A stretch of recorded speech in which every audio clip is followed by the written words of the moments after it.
मेरा गेट खोलते हो तो मेरा गेट तक नहीं खोला and now he is claiming that I cheated on him. छोड़ा है ना उसको, तभी यहाँ पे है, तो फिर कंपैरिजन बंद करो भाई। दोस्तों हाल ही में एक बहुत बड़ी कंट्रोवर्सी हो गई है दिग्विजय राठी और उन्नति तोमर के बीच। बेसिकली होता ऐसा है कि दिग्विजय की एक्स जीएफ उनके ऊपर कई सारे एलिगेशंस लगाई। इन दोनों के बारे में बात करें तो ये दोनों स्पीड्स फिल्म में साथ में थे, जो काफी अच्छा रिलेशन मेंटेन कर रहे थे। पर कुछ टाइम बाद इनका ब्रेकअप हो गया, जिसके बाद दिग्विजय बिग बॉस में भी गए थे। तो हाल ही में दिग्विजय का इंटरव्यू आउट हुआ, जिसमें वो कुछ ये कहे अपने एक्स रिलेशन को लेकर। हाँ मतलब कर रही है उसको, अगर ऐसा कुछ लग रहा है कि एक्स के साथ कुछ ऐसा वैसा उसको डाउट आ रहा है, तो वो डाउट क्लियर करना मेरा काम है और कर दे सकते हो। मतलब आप मैंने कभी किसी को ऐसे ब्लॉक नहीं किया, मतलब I am not that guy. अब block is not the thing, ठीक है, you don't talk, don't reply, but कभी भी किसी भी टाइम किसी भी इंसान को जरूरत पड़ सकती है। And she compares you with her ex. Red flag obviously, उसके साथ क्या कंपेयर करेगी, कंपैरिजन थोड़ा ठीक होना चाहिए।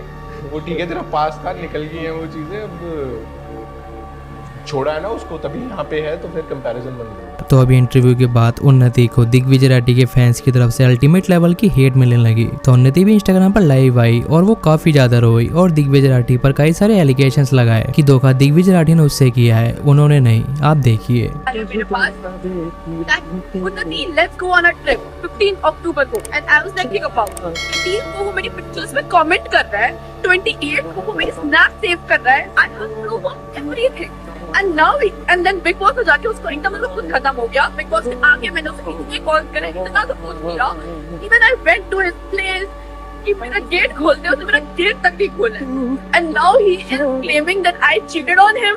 Bro, I have some courtesy just because लड़की अगर अपने एक्स से बात करिए क्योंकि वो नहीं है सिचुएशन में, वो चीटिंग हो गई। तुम लड़कियों के साथ अगर सो रहे हो, इश्ता की बूटी कॉल बहुत सारा है, जो भी करके साथ सब कुछ चाहिए राइट था। मैंने किसी में ट्रस्ट नहीं किया, लोगों में ट्रस्ट किया था।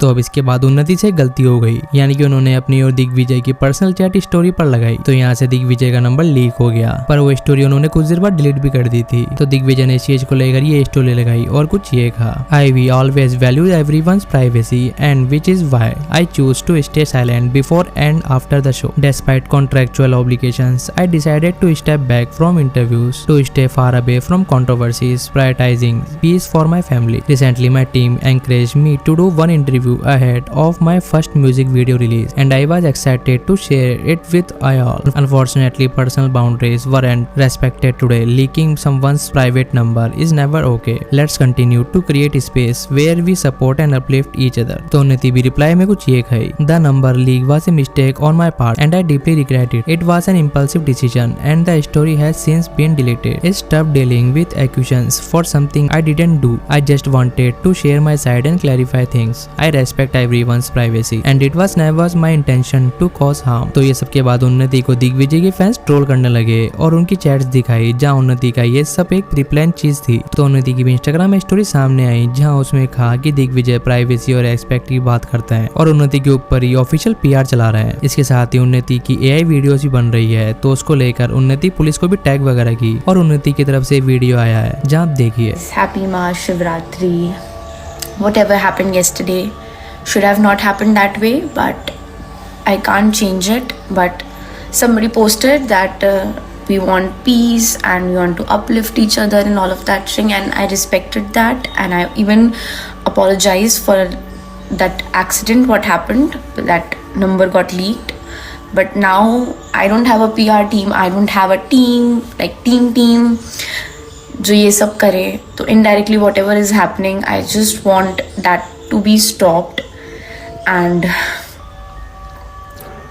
I don't know मतलब क्या चाहते हैं ये एक लड़की से, मतलब दे आर लाइक 2 मिलियन वाले लोग ना, why are they targeting me again. तो नेक्स्ट अपडेट में बात करते हैं रैंडम सेना और हरभजन सिंह की। तो दोनों में अभी तगड़ा कंट्रोवर्सी चल रहा है जहां बात एफआईआर तक बढ़ गई है। तो सारी कंट्रोवर्सी कहां से स्टार्ट हुई आपको बताता हूं। बेसिकली एक रैंडम व्यक्ति ने हरभजन सिंह की फोटो के नीचे कमेंट कर दिया था, जो हिंदी कमेंट्री होती है क्रिकेट के अंदर, वो काफी ज्यादा क्रिंज लगती है। तो ये चीज पर हरभजन सिंह ने ट्वीट कर कहा, वह अंग्रेज की औलाद, शेम ऑन यू, अपनी भाषा बोलने और सुन के फक्र महसूस होना चाहिए। तो ये चीज के नीचे रैंडम सेना हरभजन सिंह को एक्सपोज कर देते हैं और कहते हैं कि हरभजन सिंह एक खालिस्तानी सपोर्टर है। तो हरभजन की उसी ट्वीट के नीचे रैंडम सेना है, हिंदी में क्यों नहीं लिखा, वैसे गर्व होता है फक्र नहीं। तो हरभजन सिंह ने ट्वीट कर कहा, तुम पागल तो नहीं लगते पर तेरा दिमाग हिला हुआ लगता है, यह ठीक लिखा भाई। तो रैंडम सेना भी है। साथ ही रैंडम सेना ने क्लिप दिखाया जिसमें पाकिस्तानी क्रिकेटर ये बता रहे हैं कि हरभजन सिंह ऑलमोस्ट इस्लाम में कन्वर्ट होने ही वाले थे। तो ट्वीट में भी रैंडम सेना ये है, इस्लाम में कन्वर्ट होने वाला था तू, इस्लामिक स्पीचेस सुनने से पहले अपने गुरुओं की याद नहीं आई। तो हर के बाद हरभजन सिंह ने रैंडम सेना की एक स्टोरी पर रिप्लाई किया जो रैंडम सेना की कुछ टाइम पहले की स्टोरी थी। स्टोरी में ये लिखा था,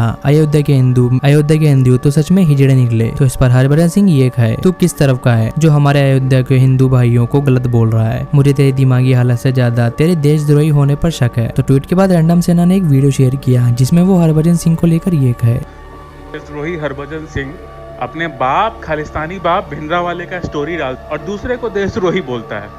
यंग तेंदुलकर तेंदुलकर नहीं याद है, खालिस्तानी लोगों का नाम याद करके क्या करना। ये बाप शोएब अख्तर के एनजीओ के लिए, जो शोएब अख्तर कश्मीर को इंडिया के अगेंस्ट बोलते रहता है, उसके एनजीओ के लिए भीख मांगता है इंडियन से, पाकिस्तानियों के हारने के बाद विधवा विलाप करके ट्वीट करता है, ये देशद्रोही बोलेगा।